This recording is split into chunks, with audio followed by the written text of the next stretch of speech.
السلام علیکم ریڈرز، امید کرتی ہوں آپ خیریت سے ہوں گے۔ چلیں واپسی کی چوتھی ایپیسوڈ سٹارٹ کرتے ہیں۔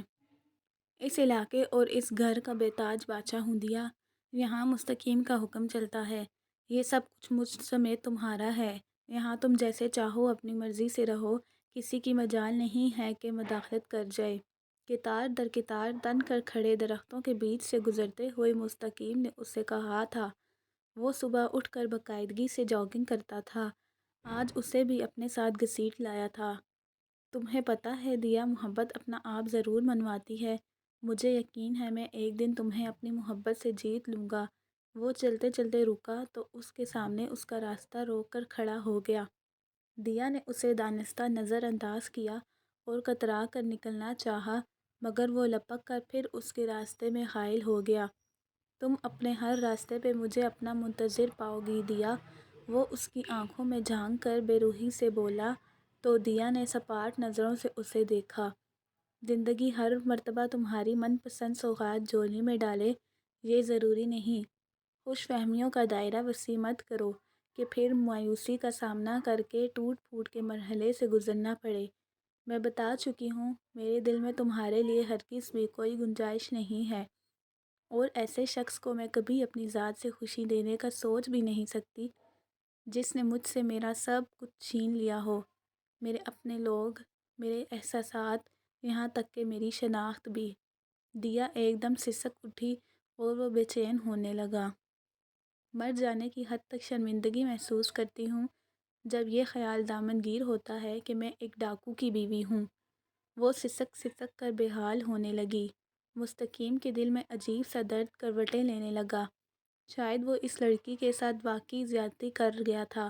کوئی بھی باعزت لڑکی اس کی سنگت میں خوشی محسوس نہیں کر سکتی تھی۔ تم حالات سے سمجھوتا بھی تو کر سکتی ہو، اور لڑکیاں بھی تو سمجھوتا کرتی ہیں جن کے سسرال سخت مزاج ہوتے ہیں، ان سے ان کے والدین اور سارے رشتے چھڑا دیتے ہیں، مگر وہ اپنے گھر کو بچانے کی خاطر یہ قربانی دیتی ہیں۔ مگر میں یہ قربانی کیوں دوں؟ کیوں کروں میں یہ سیکریفائس؟ مجھے تم نے میرے والدین سے مانگا، عزت سے بیاہ کر لائے۔ تم نے اغوا کیا ہے مجھے، لوٹا ہے مجھے۔ میرے بابا، امی، دادی، بھائی اور بہن کیسے تڑپتے ہوں گے میرے نام سے، انہیں صبر نہیں آتا ہوگا۔ لوگوں کی نظر ان کی باتیں کیسے صحیح ہوں گی، انہوں نے ان باتوں کا تمہیں کیا اندازہ؟ وہ بھڑک اٹھی۔ مستقیم ہونٹ بھینچے اسے دیکھتا رہا، پھر کچھ کہے بغیر واپسی کو پلٹا تو بے حد تھکا ہوا لگ رہا تھا۔ شام کے سائے گہرے ہونے لگے تھے۔ سردیوں کی محسوس برفیلی ہوائیں صحن میں لگے درختوں کے پتوں کو بھی ٹھٹرائے دے رہی تھی۔ فضا کی نمی اس بات کا اعلان کر رہی تھی کہ رات کو بارش ہوگی۔ پلنگ پر وہ ڈبل پلائی کے کمبل میں دبکی تھی، مگر ٹھنڈ سے جسم پھر بھی اکڑا جاتا تھا۔ پہاڑی علاقوں کی سردی بڑی جان لیوا ہوتی ہے۔ مستقیم نے کچھ دیر قبل آتش دان میں لکڑیاں جلائی تھیں، جب ہی کمرے میں میٹھی میٹھی سی پرحرارت فضا کا تاثر قائم ہوا تھا۔ اس نے کمبل ہٹایا اور بستر سے نکل کر ایزی چیئر پہ جا بیٹھی اور آگ تاپنے لگی۔ مستقیم جو جاگ رہا تھا اسے اپنے پہلو سے اٹھتے محسوس کر کے کچھ بے چین سا ہوا۔ مجھے کچھ دیر یہیں بیٹھنا ہے، اس نے جواباً روکھے پن سے کہا۔ وہ اسے دیکھ کر رہ گیا۔ کب تک؟ مجھے سونا بھی ہے۔ تو سو جاؤ، مجھے لوری سنا کر تمہیں نہیں سلانا۔ وہ جلا اٹھی۔ مستقیم زور سے ہنس دیا۔ اس سے بھی زیادہ بڑھیا کام کرتی ہو جو مجھے خمار سے بھر دیتا ہے۔ اس کا گلابی مائل حسین و دل فریب سے سجا چہرہ اس کھلی بات پہ ایک دم دہک کر سرخ ہوا۔ اس نے بے احتیاط چہرے کا رخ پھیر لیا۔ اس کی نظریں ہی ایسی تھیں جو اسے سر تا پا رنگ دیتی تھیں۔ یار، مجھے سلا دو، پھر وہیں بیٹھی رہنا، وہ اٹھ کر بیٹھتے ہوئے پکارا۔ دیا نے اسے گھورا۔ پلیز مجھے تنگ مت کرو، میں آلریڈی ڈسٹرب ہوں، اس نے ناگواری سے کہا تو مستقیم نے ہونٹ بھینچ لیے۔ پھر اس نے دوبارہ اپنا تقاضا نہیں دہرایا اور کروٹ بدل کر لیٹ گیا۔ دیا اس کے سو جانے کا یقین کر کے ہی بستر پہ آئی تھی، مگر پھر بھی سکون سے نہیں سو سکی۔ وہ سوتے میں خراٹے لینے کا عادی تھا، اور دیا بے آرام ہوا کرتی۔ اس وقت بھی اس کے ہراٹے اسے کروٹیں بدلنے پہ مجبور کر رہے تھے۔ اسے ایک دم سے لائبہ یاد آ گئی۔ اس کی بات کو یاد کرتے اسے پتہ بھی نہ چلا وہ کب رو پڑی تھی۔ اس کی دعا قبول ہو گئی تھی۔ وہ ہراٹے لیتا تھا۔ دیا نے بے اختیار اسے دیکھا۔ کاش یہ ٹال اینڈ ہینڈسم نہ ہوتا، مگر ایک مہذب انسان تو ہوتا۔ اس کا دل روتا رہا۔ رونے سے دل کا بوجھ تھوڑا اترا۔ اس نے گیلی آنکھیں بے دردی سے رگڑ ڈالیں۔ میں جتنا بھی رو لوں، تڑپ لوں، مگر میری قسمت نہیں بدل سکتی۔ اس نے مایوسی اور تنفر سے سوچا اور ایک بار پھر کروٹ بدلی۔ مستقیم کے ہراٹے اسے بری طرح زچ کر گئے تو جھنجھلا کر اٹھتے ہوئے اسے دونوں ہاتھوں سے جھنجھوڑ ڈالا۔ کیا ہوا ہیریت؟ سرخ بڑی بڑی خمار آلود آنکھوں میں تشویش کا رنگ تھا، مگر ایک انکشاف بہت شدت سے دیا پر ہوا کہ اس کی آنکھیں ضرورت سے زیادہ گہری اور خوبصورت ہیں۔ وہ بے اختیار نظریں چرا گئی۔ کچھ نہیں۔ پھر جگایا کیوں ہے؟ ہراٹے مت لو، مجھے نیند نہیں آتی۔ جو حکم سرکار نہیں لیتے۔ وہ مسکرایا اور اسے اپنے بازوؤں میں جکڑ لیا۔ وہ ایک دم سٹپٹا گئی۔ یہ کیا بدتمیزی ہے؟ چھوڑو مجھے۔ سچی بتاؤ، اس وجہ سے نہیں جگایا؟ میں جانتا ہوں تم بہت نرم دل کی مالک ہو۔ مجھے اتنی سختی سے ڈانٹا تھا، اب ازالہ کرنا چاہتی ہو نا کہ کہیں مجھ سے محبت سی تو نہیں محسوس کرنے لگی؟ وہ اس پہ جھک کر بولا۔ دیا نے نگاہ اٹھائی۔ اس کا کشش وجیح چہرہ بے حد نزدیک تھا۔ شرارت سے چمکتی شوخ نگاہیں اور دل آویز مسکان سے سجے ہونٹ۔ اس کا لمبا چوڑا مضبوط وجود دیا کے سراپے پہ گویا چھا رہا تھا۔ اپنائیت آمیز محبت بھرا لہجہ۔ وہ ہمیشہ اسے احتیاط اور نرمی سے چھوتا تھا، یوں جیسے وہ نازک آبگینہ ہو۔ اس کے باوجود اس پہ گھڑیاں امتحان بن کر اترتی تھیں۔ اس پل بھی اس کا سانس دھندکنی کی مانند چلنے لگا، چہرے پہ جیسے اس پل اس کی قربت کی آنچ نے آگ دہکا رہی تھی، جبکہ مستقیم پہ اس کے ہوش ربا حسن کی بجلیاں گراتا یہ گھبرایا سٹپٹایا ہوا روپ سحر طاری کر رہا تھا۔ مجھے معاف کر دو، غلطی ہو گئی کہ تمہیں نیند سے جگا دیا۔ وہ بری طرح جھنجھلا کر بدمزگی سے بولی تو مستقیم زور سے ہنسنے لگا۔ ایسی خوبصورت غلطیاں بار بار کرنا میں ہمیشہ خوشی سے ویلکم کہوں گا۔ وہ اس پہ جھک کر گنگنایا اور دیا نے کرب آمیز انداز میں آنکھیں سختی سے میچ لی۔ وہ اس کی اذیت کو کبھی نہیں سمجھ سکتا تھا۔ یہ دکھ صرف اس کا دکھ تھا۔ وہ تو ہر رات اپنی فتح کا جشن مناتا تھا، پامال تو وہ ہو رہی تھی۔ لمحہ لمحہ اذیت کی بھٹی میں سلگتی ہوئی وہ عام سی نازک لڑکی جس کے سارے خواب جیسے جھلس گئے تھے، اس کے کاندھے پر سر رکھے خاموش آنسو بہاتی پلِ صراط پار کرتی رہی۔ لایعنی سوچیں اس کا دماغ خراب کرنے لگی تھیں۔ اپنی سوچوں سے پیچھا چھڑانے کو وہ گھبرا کر خود کو مصروف کرنے کی غرض سے کمرے کی صفائی کرنے لگی۔ بستر کی چادر جھاڑ کر بچھائی، فرنیچر پہ موجود گرد کو صاف کیا اور جھاڑو اٹھا کر فرش صاف کرنے لگی۔ اس کام سے فارغ ہوئی تو کمرے سے نکل آئی۔ اسے بہرحال مصروفی چاہیے تھی جو اسے اذیت ناک سوچوں سے چھٹکارا بخش دے۔ ایک طرف آہٹ محسوس کی تو راہداری عبور کر کے اسی سمت آ گئی۔ اندر جھانکا تو اندازہ ہوا کچن ہے۔ کوئی پشت موڑے کھڑا جلتے ہوئے اسٹوو پہ کچھ پکانے میں مصروف تھا۔ وہ متوجہ کرنے کو دانستہ کھنکاری تو وہ بے ساختہ پلٹا۔ اسے دیکھا تو بوکھلا کر سلام کیا۔ وہ 18-20 سال کا ایک درمیانے قد کاٹ کا لڑکا تھا۔ کیا کر رہے ہو؟ اس کے لہجے میں غیر محسوس انداز میں مالکانہ استحقاق در آیا، جسے خود اس نے بھی غالباً محسوس نہیں کیا تھا۔ میں بشیر ہوں جی، یہاں کھانا پکانے، کپڑے اور صفائی وغیرہ کی ڈیوٹی ہے میری۔ اوکے، اب تم کچن سے نکلو۔ جی؟ بشیر کی آنکھیں پھیل گئیں۔ میں کھانا بناؤں گی۔ فکر نہ کرو، تمہاری نوکری نہیں چھوٹے گی۔ چوروں کے پاس حرام کا پیسہ بہت، تمہیں تنخواہ دیتے رہیں گے۔ تنزیہ کہتی اسے کچن بدر کر کے خود اس کی جگہ پہ کھڑی ہو گئی۔ چولہے پہ موجود کوکر میں جھانکا، گوشت کا سالن بھوننے کو تیار تھا۔ سالن بھوننے لگی جب وہ کھنکھارتے ہوئے اندر چلا آیا۔ دیا نے کچھ چون کر اسے دیکھا، مگر اگلے ہی لمحے اسے نظر انداز کرتی اپنے کام میں مصروف ہو گئی۔ میں واپس آیا تو تم کمرے میں نہیں تھی۔ گھبراہٹ میں ہر جگہ دیکھ ڈالی، تب بشیر نے بتایا تم یہاں ہو۔ اس مشقت میں پڑنے کی کیا ضرورت ہے میری جان؟ وہ لگاوٹ سے بولا، یہ بدلا ہوا انداز، یہ کمپرومائزنگ سٹائل، کہیں مجھ سے محبت تو نہیں ہو رہی؟ قیامت تک آس لگائے بیٹھے رہنا، حسد لیے ہی مرو گے۔ وہ پھٹکارنے لگی۔ مستقیم کو یہ لفظی چھیڑ چھاڑ جتنا لطف دیتی تھی وہ اسی قدر سی لگتی۔ اس سے پہلے کہ وہ کوئی بات کرتا بشیر نے مداخلت کی تھی۔ صاحب، آپ کو امانت صاحب بلا رہے ہیں بڑے کمرے میں۔ اوفو، ظالم سماج کو کیسے خبر ہو گئی میں اس وقت یار دلدار کے ساتھ ہوں؟ وہ بڑبڑاتا ہوا نکلا۔ تب دیا نے سکھ کا سانس لیا تھا۔ بہر آلود ہوتے موسم نے سردی کی شدت میں ایک دم اضافہ کر دیا تھا، مگر دھوپ نکلی ہوئی تھی۔ اس نے گرم سوٹ پہ سویٹر اور گرم شال اوڑھی، موزے چڑھائے اور باہر نکل آئی۔ وہ سب صبح دیر تک سونے کے عادی تھے، اور کل تو ساری رات ہی مستقیم سمیت ویسے بھی سب غائب رہے تھے اور صبح لوٹے تھے۔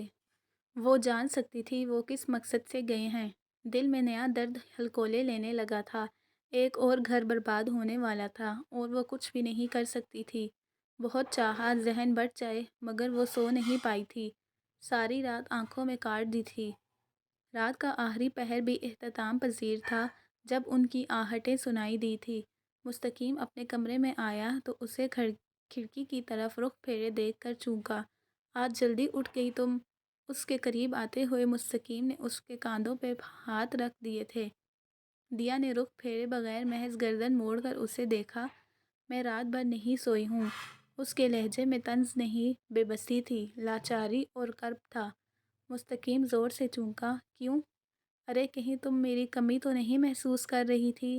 یہ تو بہت اچھی تبدیلی ہے، یعنی تمہیں واقعی مجھ سے محبت ہونے لگی ہے۔ رات بھر جاگی نیند کی خمار سے سرخ آنکھوں اور چہرہ جوش و مسرت سے تمتمایا، مگر دیا کا موڈ ہنوز آف رہا تھا۔ کہاں گئے تھے تم؟